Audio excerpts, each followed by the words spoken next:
On today's video, let's talk about Kingsland and more specifically, how to flag in Kingsland in a very successful way. In this video, I'm going to show you how to get multiple alliances in a very efficient manner out into the field in Kingsland, how to flag the most dangerous flag of Kingsland and win it to potentially win your whole event, as well as tips and tricks on how you should think of which alliance goes out in which direction into Kingsland so you can get your troops anywhere at any time very quickly.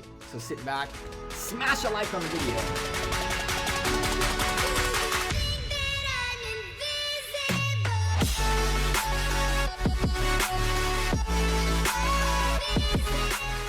Hey there YouTube, welcome back to Gekko Gaming. Let's talk about Kingsland, let's talk about flagging, and let's talk about how you should think about Kingsland when it comes to strategy, because a few folks really don't know this one very important flag that really is majority of the matches get determined by it. So yeah, it's a very important one.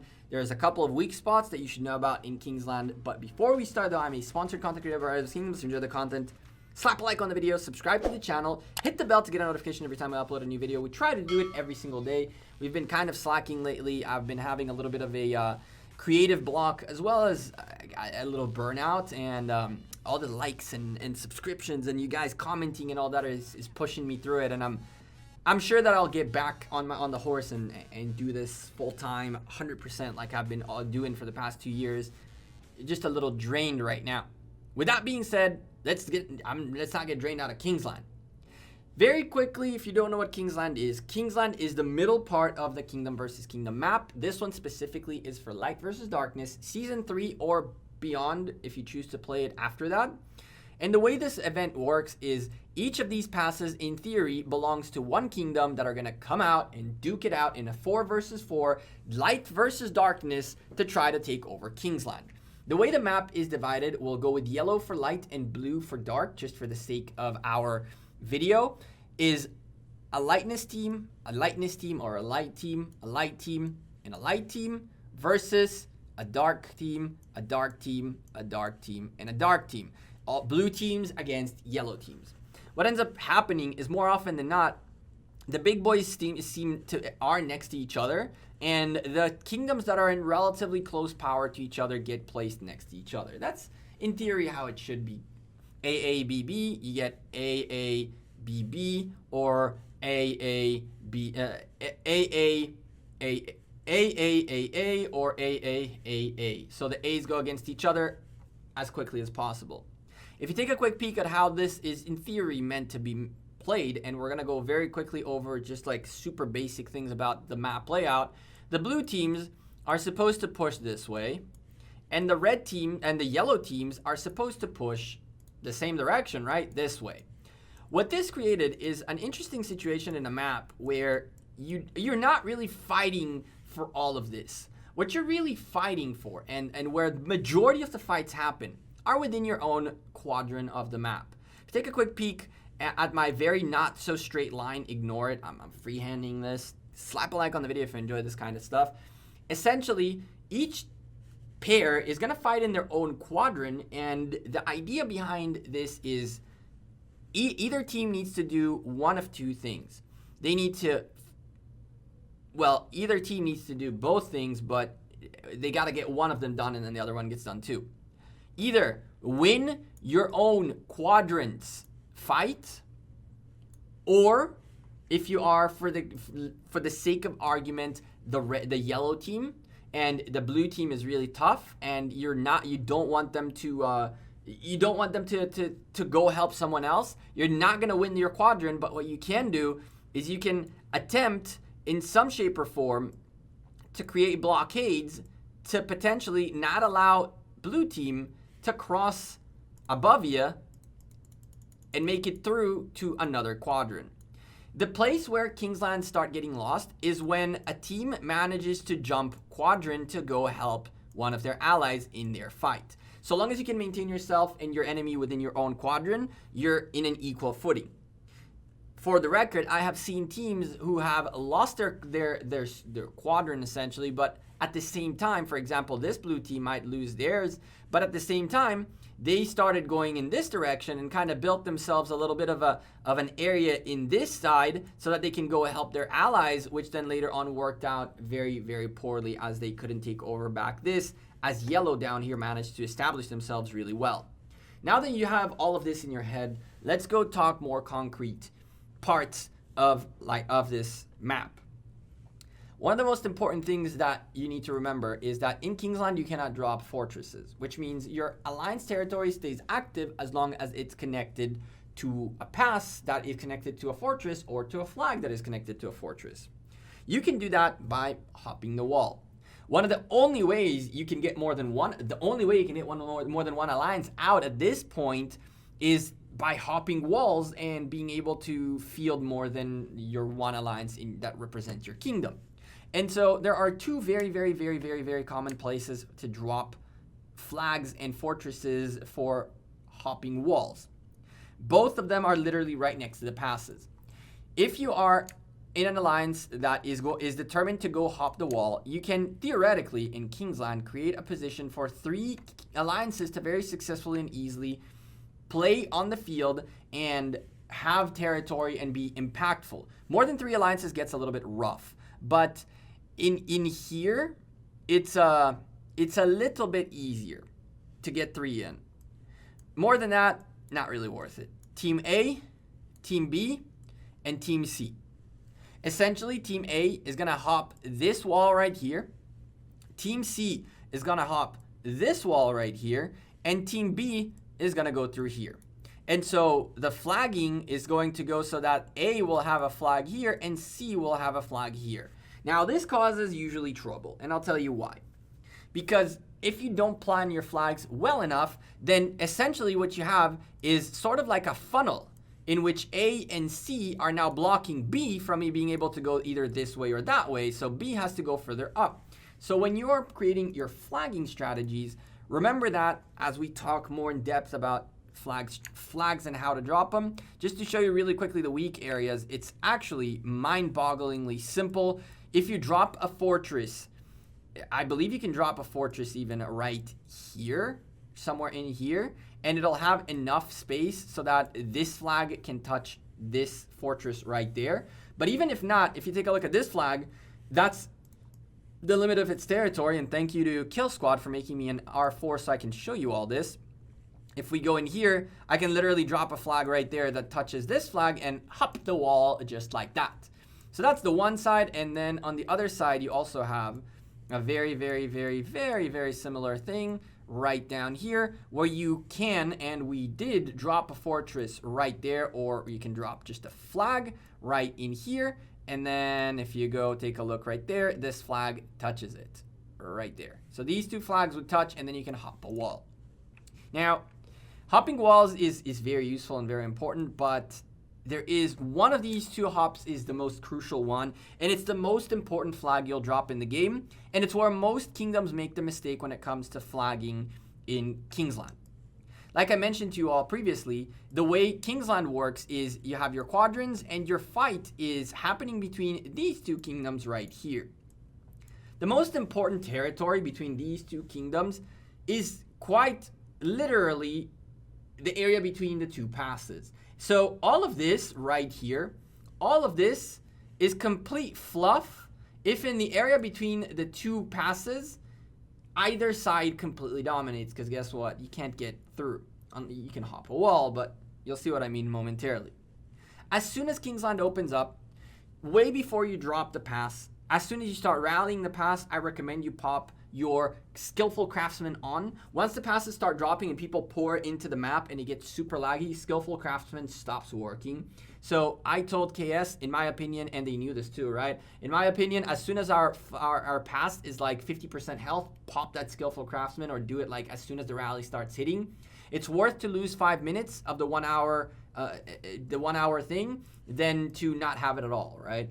And so the most important flag you'll ever drop in this whole KVK is in between these 2 passes, which coincidentally enough is this flag right here. Now guess what? They can do the exact same. And as a matter of fact, if both do the same, and in most high-level KVKs this happens, this is the first area of confrontation and where the first rallies happen. Why is this so crucial? This is crucial for 3 main reasons. Number 1, it's whoever builds this flag first gets to rally the opposition's flag first and put some more pressure. This means that all of this area needs to be very, very, very well open field dominated, or else whichever side is not in control of that open field is going to have a very, very, very tough time to get out of into Kingsland at all. And you'll see why I say this momentarily. The second reason this is such an important flag is because, as I showed you, the 2 best places to hop walls that is not on the other side, on the other pass, right? Next to your own pass, one of them is this yellow flag right here. If this yellow flag goes down, then this connection right there goes away and C team is no more. And when C team is no more, if the opposition has 3 alliances versus your 2, you're in a very, very, very big problem. The first step of Kingsland is to make sure this area is secured. And this is the most important flag and most important everything. Most alliances that recognize this realize that they cannot put a side alliance to drop a flag here. And I have seen multiple times in which main alliances of big kingdoms are the ones dropping this flag right here, as they are the more active ones. That is the biggest mistake you can make. That is the biggest mistake you can make, in my opinion. The reason for that is because you want to have the flag build here, but you want the flag itself and what it represents is insignificant. If the main alliance ends up having to send 20 people out of it to a side alliance to keep fighting in this area, that's completely fine. You don't want to choke your main alliance in the corner area, which is the more important area. You want to have the second biggest alliance in your kingdom being the ones taking care of the flagging in here, defending in here. The big alliance flags upwards while defending this open field with the secondary alliance. And once this gets taken care of by either sides, then the main alliances can keep going and doing what they want, while the secondary alliances can start locking up their opposition in this direction.